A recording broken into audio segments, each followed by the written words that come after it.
You feeling uneasy about the market?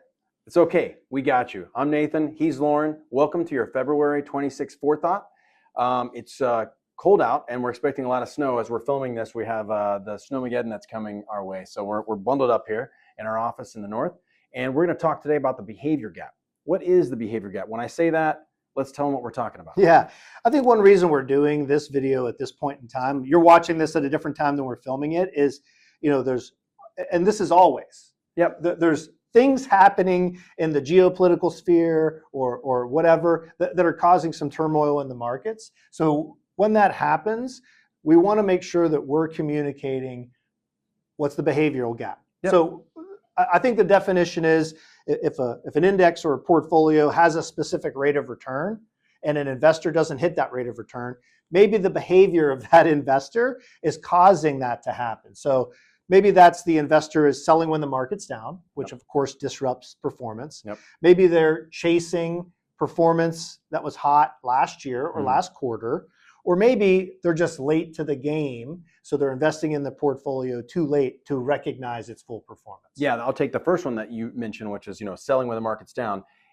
Just as an example, last year, just 9-10 months ago, March of last year, market was down almost 20%, which 20% would signify what we would call a bear market, and it would be all over every headline and it would grab everyone's attention. Yeah. But even at 15-19%, people got uneasy. They would, I can imagine, if I hadn't been working here for as long as I have and working with clients in a way that I help them now, I'd probably get even more. But you still get clients that call in and then email in and they're concerned. And what do they want to do when they call me? They want to sell. They want to sell stocks. And why do they want to sell? Because they want to take an action to stop the pain. Right. They want to feel better. And then at that point in time, we know it's about emotions. And what do they want to do after they sell? What do they say? When do they want to get back in? When either A, they feel better, or when the market's back up. Yeah. I don't know when back up is. Is that 5%? Yeah. Is it 10%? And when is it better? Is it 100% good news? Is it 80% good news? So again, emotions are normal. It's a normal way to react. What we try to do is maybe ask some questions to reframe the conversation, maybe to get the thinking part of our brain re-energized. So, when do you need this money? Because if you need all of the money in your investment portfolio, in your IRA, in your 401k, and all the investments that you own today or tomorrow or 6 months from now or a year from now, then that's probably some inappropriate planning that's happened.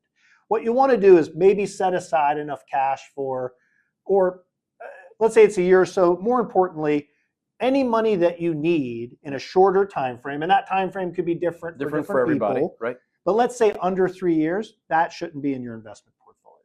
Right. Or at least not invested in the same way. Not invested in the same way. Right.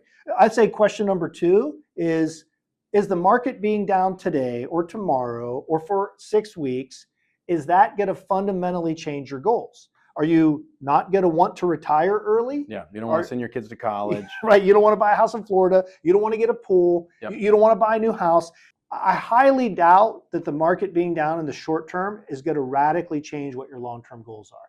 So therefore, we don't want to react to those types of things that are going to negatively impact the long-term success of your plan. Yeah. And I mean, we're doing more than that. Sure. Maybe Nathan can just throw in a couple more things.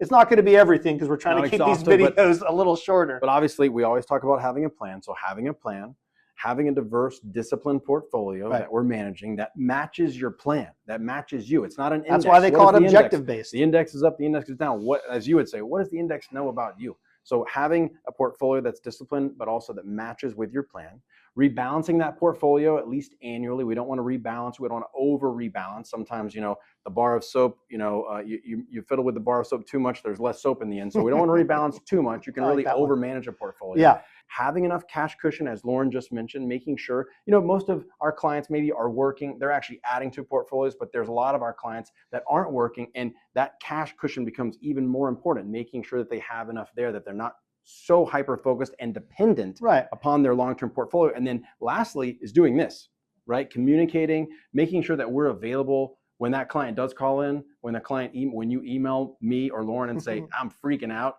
and I want to feel better. That's right. Here's what I want to do. Yeah, our job is to make you feel better. That's 100% right.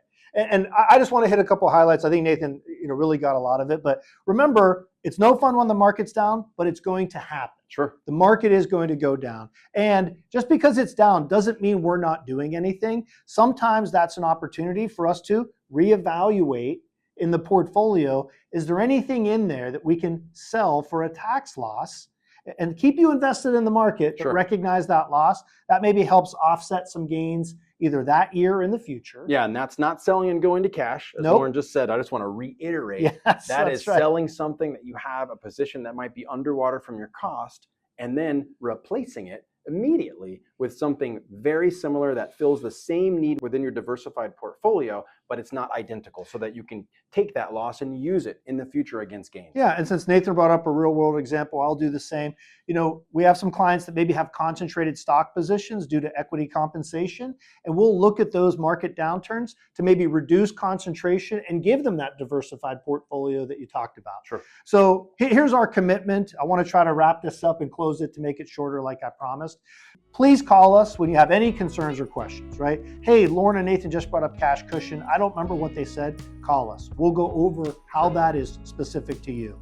So our commitment is you call us. We're going to walk you through all the options that you have, all the alternative strategies. We're going to revisit the plan and make sure that you're not selling in a panic and then having regret. So our number one job is to keep you invested, is to keep you staying disciplined so that you have the highest % chance of achieving all your goals. So we'll do whatever it takes to do that for you, and that's our commitment to you. So as always, we know there's a lot of demands for your attention out there. We appreciate all the time you give us. We look forward to talking to you next month. Thanks again. Thanks a lot.